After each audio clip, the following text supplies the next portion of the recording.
ඉතින් මේක තමයි ගෝස්ට් ලෑන් රාජධානිය. ඉතින් කොහොමද රාජධානිය? ගොඩක් සෞභාග්‍යෝකී මචං කොහොමද වගේ රාජධානිය?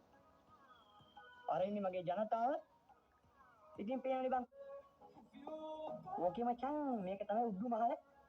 මේක නම් ඇති දෙයක් නෑ වුණාට මම ඉතින් ඔය හංගන්න නැතිඳා ඔන්න කෙලින්ම කිව්වා. ඉතින් මචං මෙන්න මෙතන තියෙනවා මගේ භාණ්ඩාගාරේ මේක මම්ම හදපු කොට නැගිල්ලක් ගමනවනේ.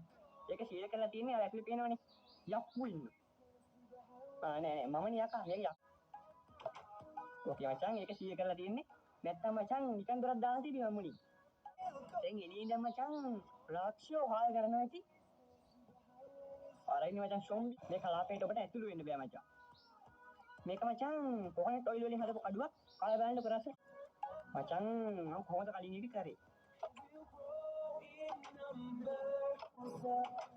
ඕකේ වැඩි ගුඩ. දෙකනේ බං ඉතින් මට කරන්න බැරි දෙයක් නෑනේ. හැබැයි ටින් වරේ මචං. වරේ දැන් වරේ. ඔයන් පයින් ගහ ගන්න. අද කොහෙද ඉන්නේ? මේ ගමේ හැමෝම වට්ටක ගහනවාද කොහෙද? මචං බොක්ක. අපේ ගමේ උන්ට ඇඳවල මදි. අන්න එකයි සීන් එක. පෙට්ටකක්වත් නැද්ද කොහෙද මේ ගමේ? ඕකේ මචං. බලමු මේක මම හිතනවාද කියලා. මේක අපේ රාජධානිය. අර එහා ලස්සන කෑවක් තිබ්බට ඒක මම කපන්නේ නෑනේ. ඒ හින්දා ලීවන්නේ හෙන දුර යන්න ඕනේ. තා පොඩ්ඩෙන් ගන්ටාරේ ගලවන්න මතක වෙනවා.